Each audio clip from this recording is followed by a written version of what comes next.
the Academic Podcast Agency.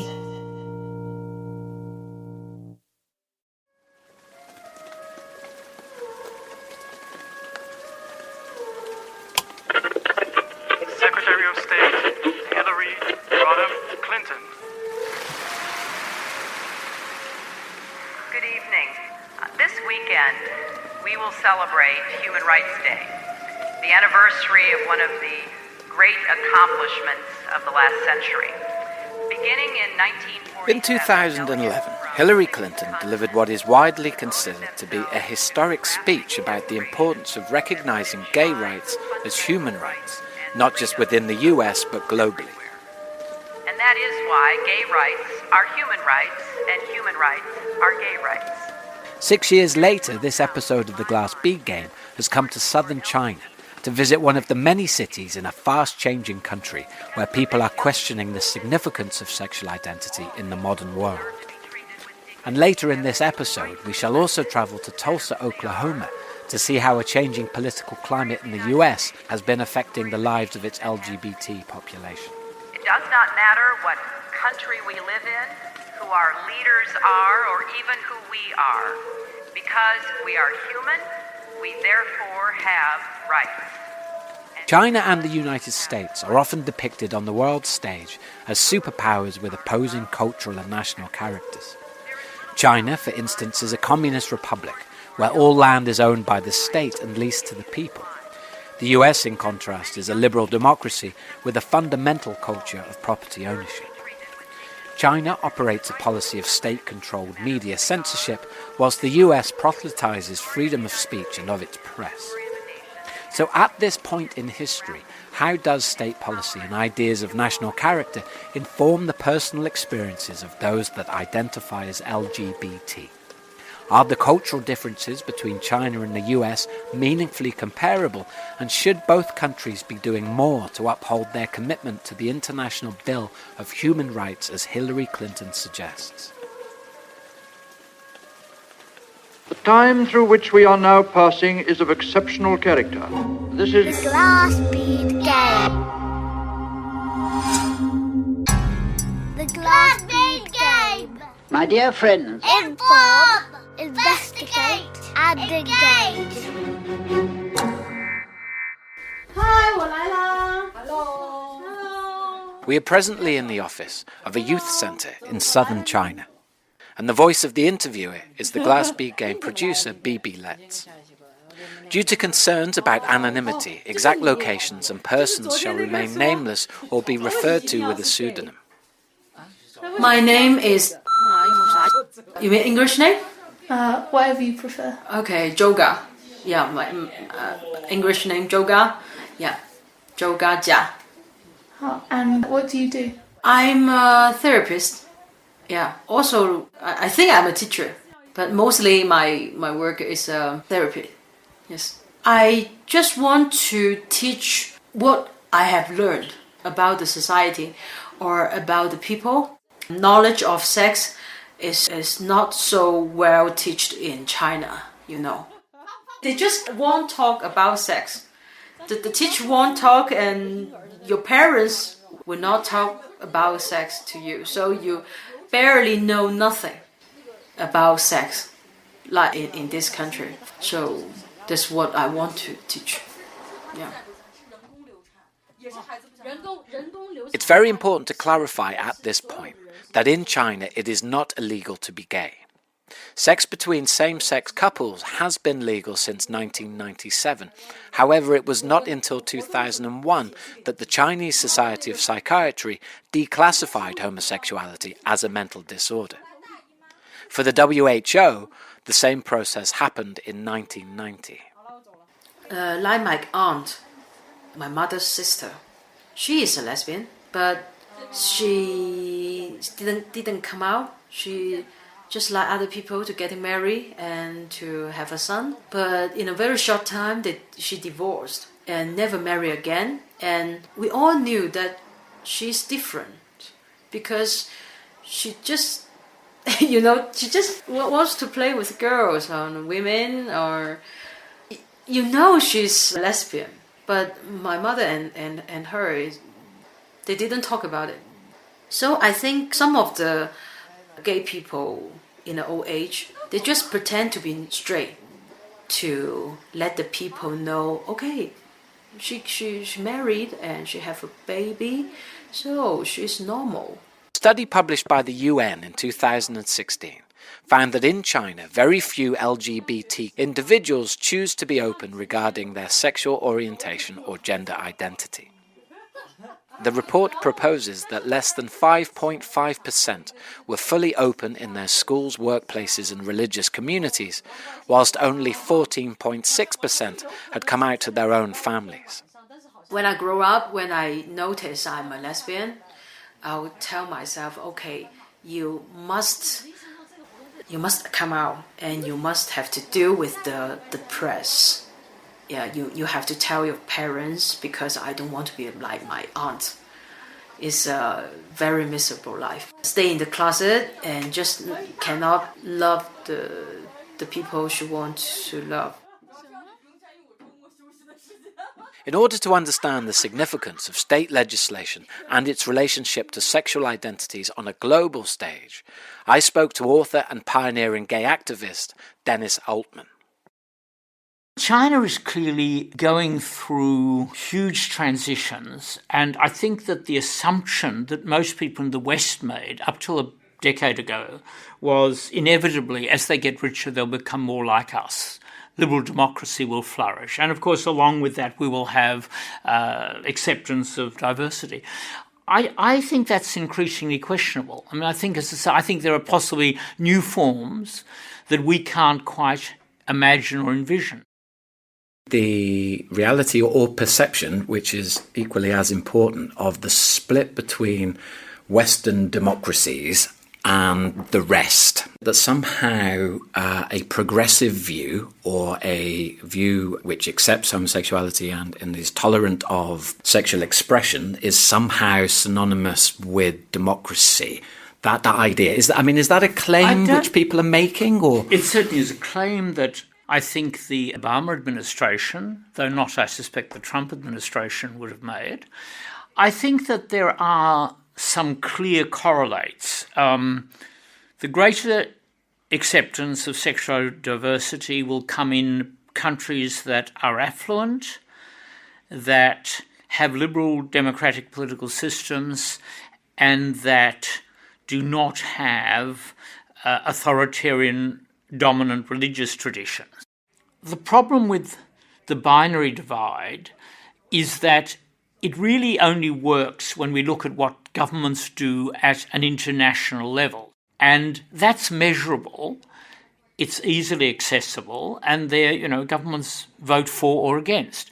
But at the same time, the degree of hypocrisy in international affairs is such that even that isn't a very good guide. If one went to China, one has to keep separate, I think, the whole cultural assumptions about gender, about family, and the extreme unwillingness to talk openly until fairly recently about sexuality in general. We are trying to show the government that we have no harm to the students, or we are no harms to you. We are not trying to grab the leadership. We're trying to let the government know we are doing a good thing for the society. We are doing a good thing for the students. And so maybe some days they will know what we are doing is good. The LGBT right now, some people in China, they think it's wrong. Somewhere in the bottom of their heart, they think it's wrong. So they would tell lies about it. Once you tell a lie, that means you think it's wrong. I fell in love with my wife 10 years ago because I am a lesbian. And what I know is I'm born to be a lesbian. I think it's nature. Yeah, it's a natural thing.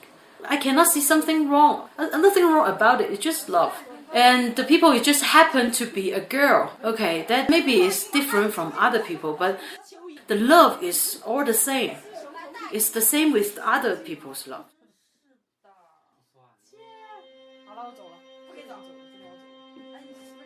Whilst same-sex relations are not illegal in China, there is very little legislation that exists to support those that identify as LGBT. And in reality, this means, amongst other things, no discrimination protections in the workplace, no status recognition of same-sex unions such as marriage and civil partnerships, and no mechanism by which same-sex Chinese couples are able to adopt children. Irrespective of democratic or communist politics, it becomes apparent that the absence of this type of legislation forms an important part of a communication between state and citizen about what behaviours are favoured and what identities should be culturally respected. Dennis Altman again. Where the polarisation model is weakest is it somehow positions the world as divided into good and bad. And we're the goodies and they're the baddies. And as I say, the goodies were led by Obama, the baddies were led by Putin. That's pretty simple until Donald Trump came along and messed it all up. But what's happening in East Asia is, I think, very different.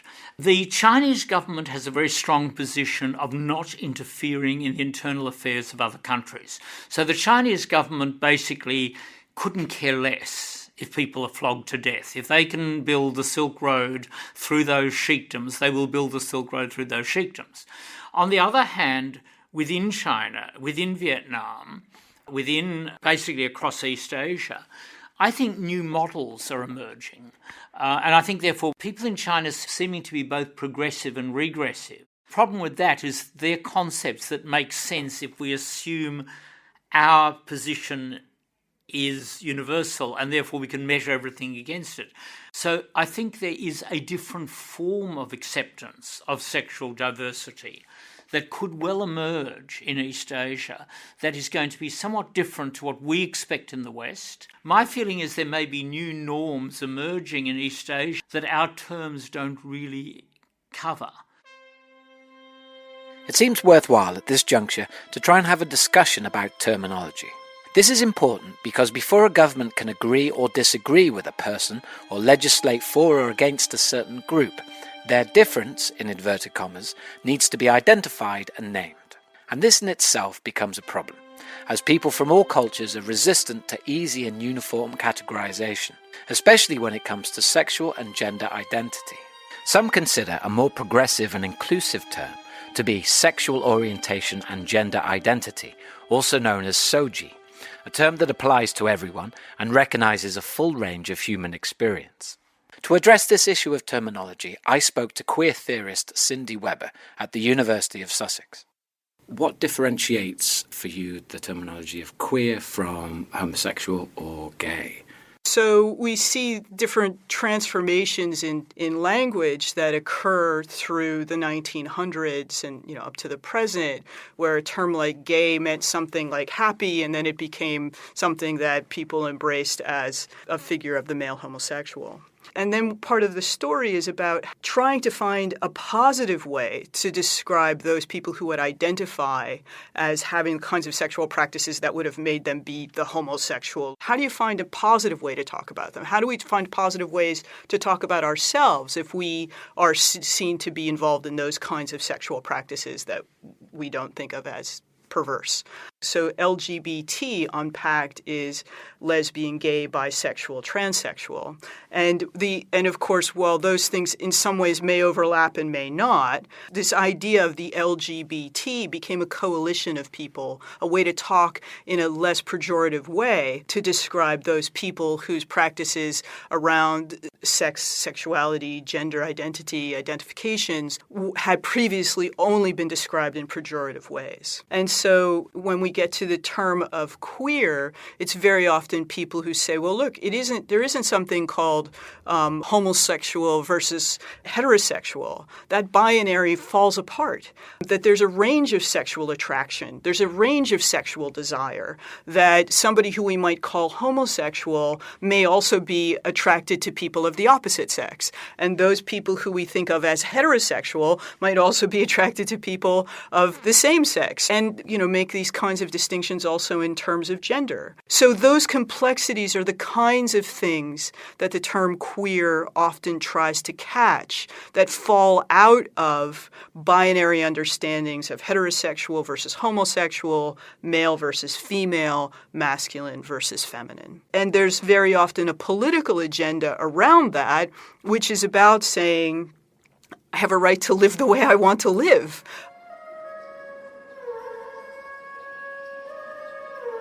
The idea that an overt political agenda is being expressed by an individual's sexual or gender identity is an important difference between heterosexual and queer experiences of state legislation. And it is precisely because there are those in every country, especially in the US, that are politically challenged by homosexuality, that I wish to return again to Hillary Clinton's speech of 2011. Made 4 years prior to the US and Europe embracing same-sex marriage, Clinton's speech both petitions for a global recognition of gay rights whilst also drawing a distinction between Western and non-Western values, acting as both a positive advocate for tolerance whilst also reaffirming a certain moral superiority of the liberal democratic state. Some seem to believe it is a Western phenomenon, and therefore people outside the West have grounds to reject it. Being gay is not a Western invention.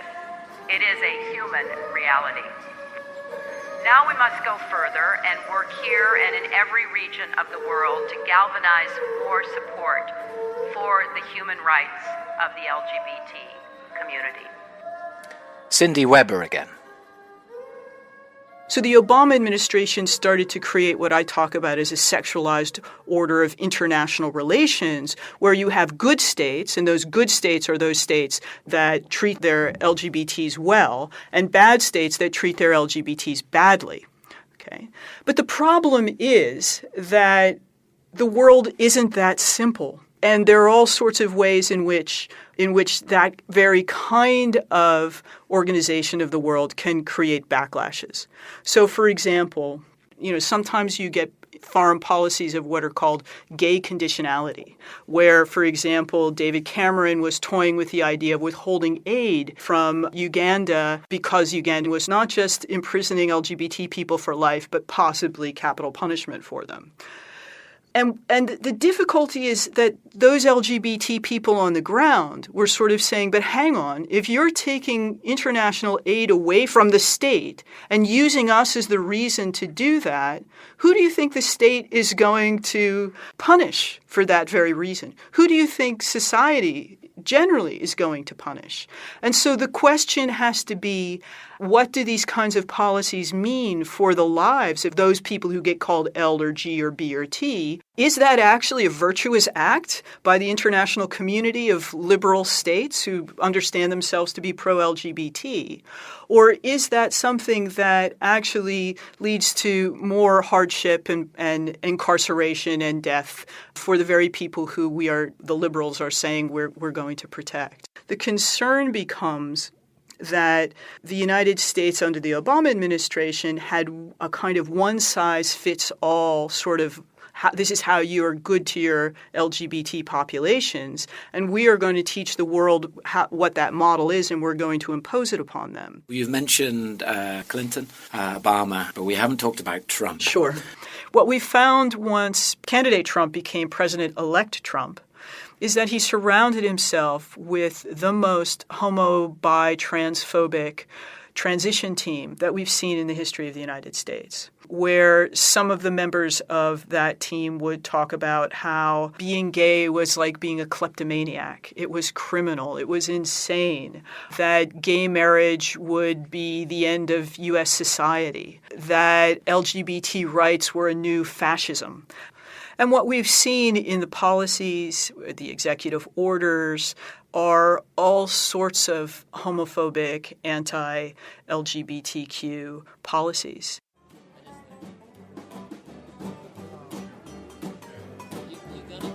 So in order to understand the present-day experience of the LGBT community in the United States, we're going to travel over 8,000 miles away to another youth center in Tulsa, Oklahoma. My name is Tim Gillian, and I am the co-founder and now the executive director of Open Arms Youth Project in Tulsa, Oklahoma. And we are a gay, lesbian, bisexual, and transgender youth organization for young people ages 14 to 21. Now, the US, like China, is a very large country, and no one state can sum up the national experience. However, we've come to a staunch Republican city precisely to illustrate the relationship between legislation, which has not changed significantly over the last 9 months, and the culture of acceptable behaviour, which undoubtedly has. Speaking with Tim, it became apparent just how quickly democracies can change direction on social issues, and that the culturally sanctioned position or opinion of those in charge has a far-reaching effect into people's lives, even if, by and large, laws and legislation designed to enforce tolerance remain intact. So it was a completely democratic state. In the 90s, I got real active in democratic politics. I was going to run for office. Well, because of my connections, I felt like I was probably more called to help these youth than I was to run for office. And I was very disappointed in the Democratic Party because what I said was, you people have no balls.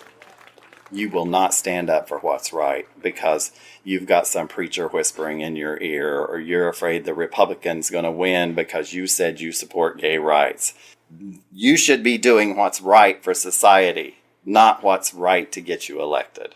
And that's when I kind of walked away. In a state that voted for the Trump administration by a large majority, the Open Arms Youth Project has experienced some very real changes since Donald Trump became president at the beginning of 2017.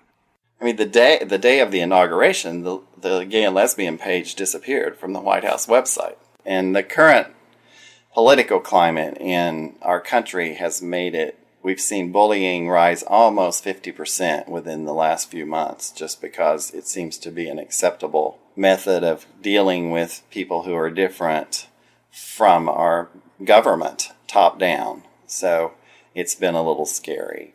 Now, we've worked a lot within the Tulsa public school system, so we have the administration on our side. But just because you have the top administrators on your side does not mean that that trickles down to all of the on-the-ground educators or counselors. So we still have young people who encounter religious bias even in the school system, even though that's not allowed by mandate of the administration. It still occurs because people value their Christian beliefs over the safety and judgment-free zone for these youth. So we have to be very careful. And we ask the kids to be very careful who they out themselves to, because we don't want them to have any backlash in school. We want them to be safe. Cindy Weber again. So the kinds of protections that we saw in the United States that were increasing under the Obama administration have been rolled back by the Trump administration. And what we also find is that at an international level, of course, the United States is no longer the champion of LGBT rights, is no longer putting people, making representations to the United Nations, for example, on behalf of LGBT people. We were so encouraged the last 8 years that we felt like we were working ourselves out of a job. And then just almost immediately we realized we have to still be here. We have to stay. We have to continue to be open and provide the services that we provide, because all at once these kids were suffering again. Kids that had never faced this. The hate is just palpable right now in our country, and it's pretty frightening. One example is the rights of transgendered children in U.S. schools are not going to be defended by the Trump administration the way they were by the Obama administration. Another example is how independent contractors working for the U.S. government can opt out of equality guarantees, which means that this will disproportionately affect LGBT people. Another is an executive order that is about the so-called protection of religious freedom in the United States. Of course, it's not every religion. It's Christians who believe that homosexuality, bisexuality, transsexuality are sins, and that therefore in their private business dealings, whether that's about renting someone a home or giving someone a job, they needn't respect the rights of LGBTQ people. There are over 2,000 churches in Tulsa, Oklahoma, and there are 13 who are accepting of gay and lesbian people. So we have a challenge there. We have lots of churches that try and change young people. They have what they call counseling, which is a counseling to counsel you away from your homosexuality. So we have kids who are damaged by that, and that is very frightening because so many kids just commit suicide because they think they're broken, and they are indeed not broken, and that's what we're here to tell them. You're not broken. You are perfectly fine just the way you are, and you just need to be a healthy, happy human and be who you were born to be.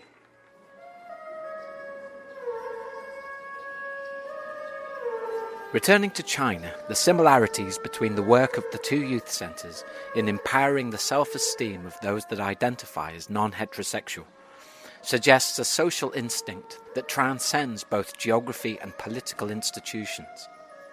The sounds you hear are of a game designed to help those playing it feel more comfortable around the subject of sex.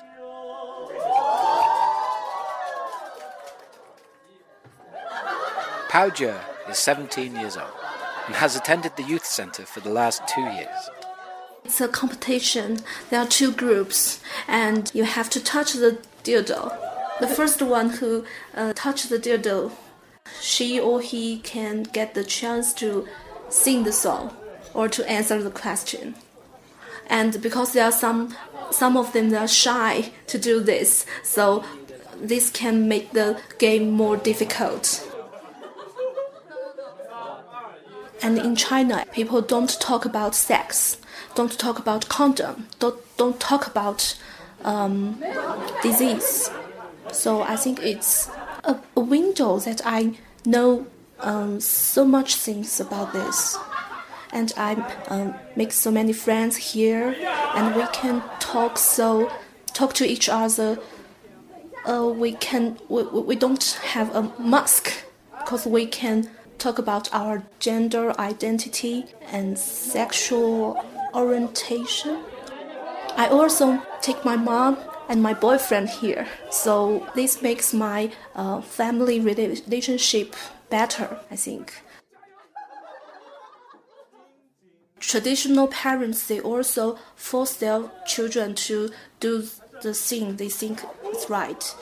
Make you study hard to have a good job, but not to follow your heart to do the thing you want. But my dad, his marriage is a failure, but I think he did the things he wants.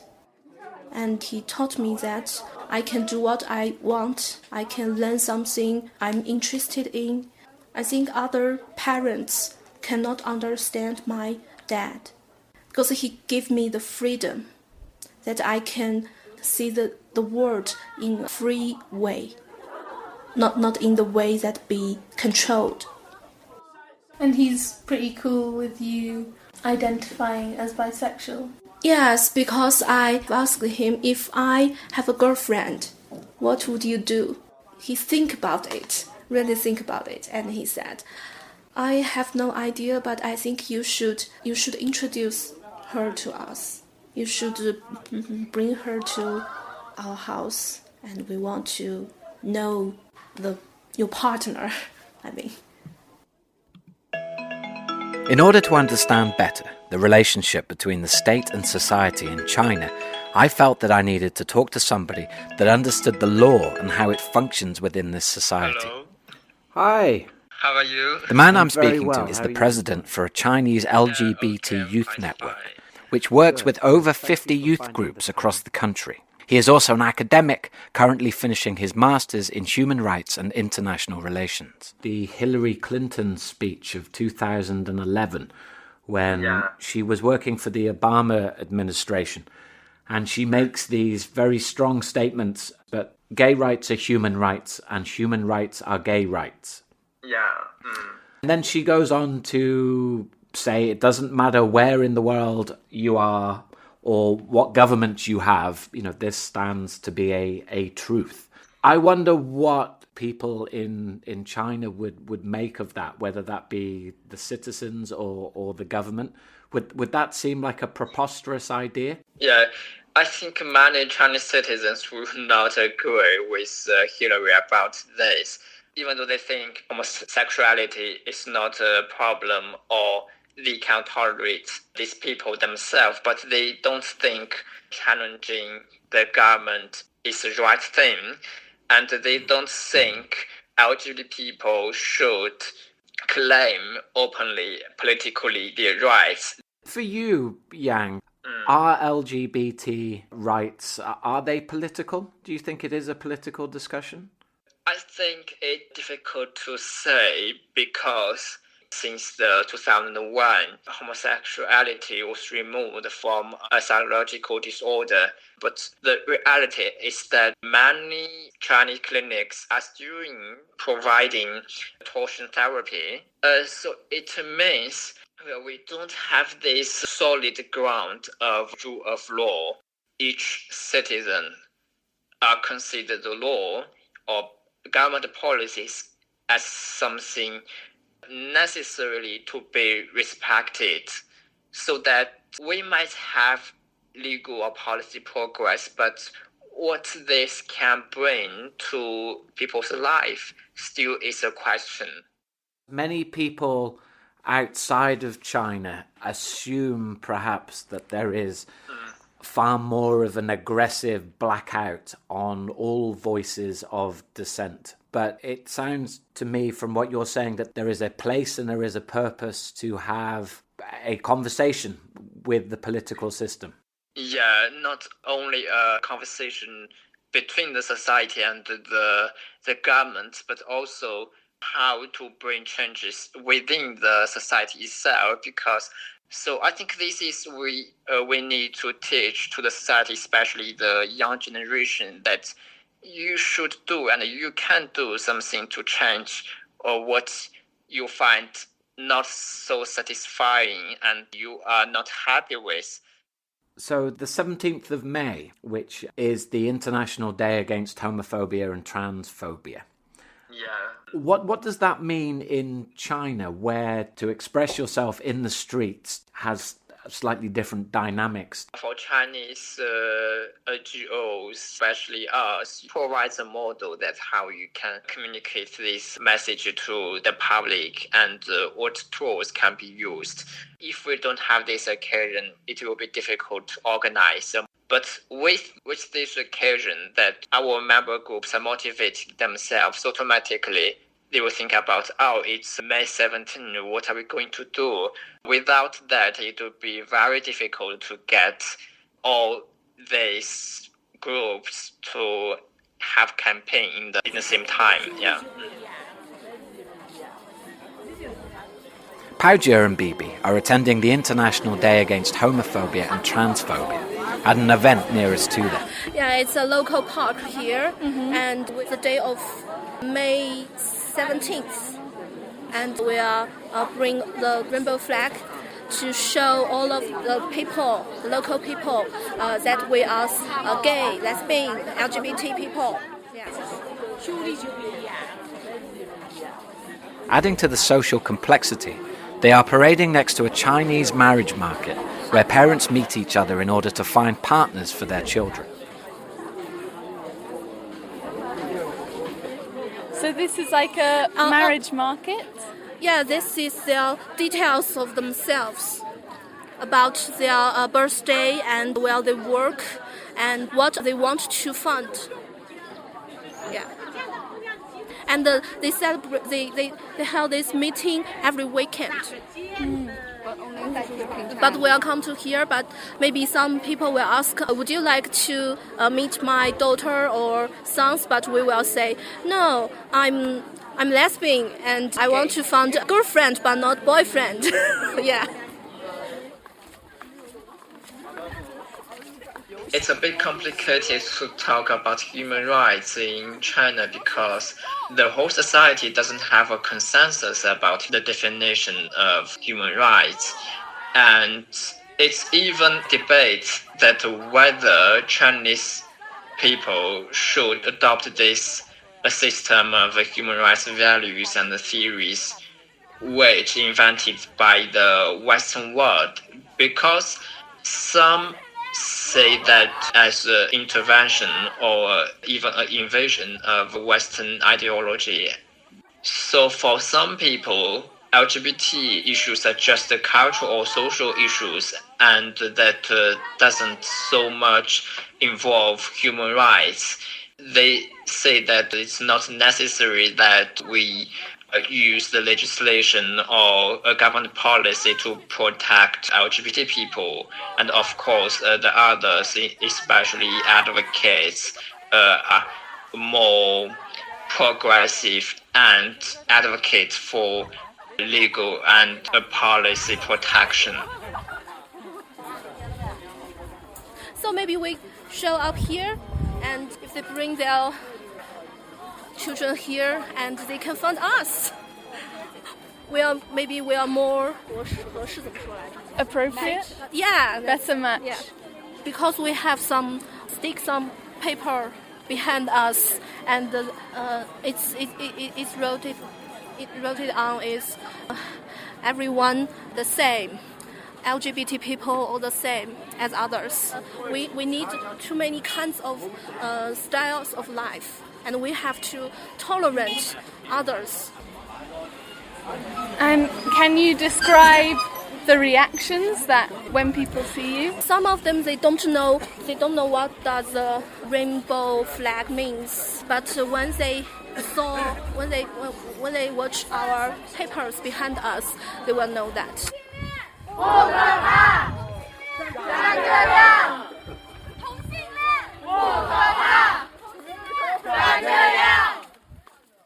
Regardless of how any one government is organised, the tension between the law and society around issues of sexual identity seems to have a very real effect on LGBT communities in both China and the US.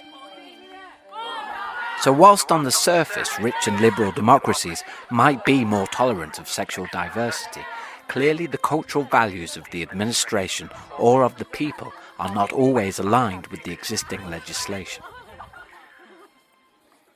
What's more, the danger with a narrative that positions the West as the progressive superior, deserving imitation, is that any single universal approach to tolerance of sexual and gender diversity is likely to misjudge many nuances of how people externalize sexual expression, whilst judging the appropriateness of this within the cultural and political norm. It is also both too easy and untrue to characterize the West as a place without hatred or bigotry. Whilst the will to create tolerance around sexual diversity may be universal, the mechanism to bring this about is certainly not.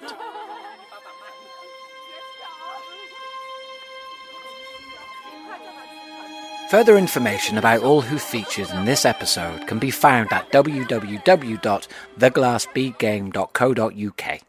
And whilst you're there, why not subscribe for free at the top of the site? Your presenter for this episode has been Will Hood, and the series producer is Rob Alexander. The Glass Bead Game has been brought to you by the School of Global Studies at the University of Sussex and is an Animal Monday production.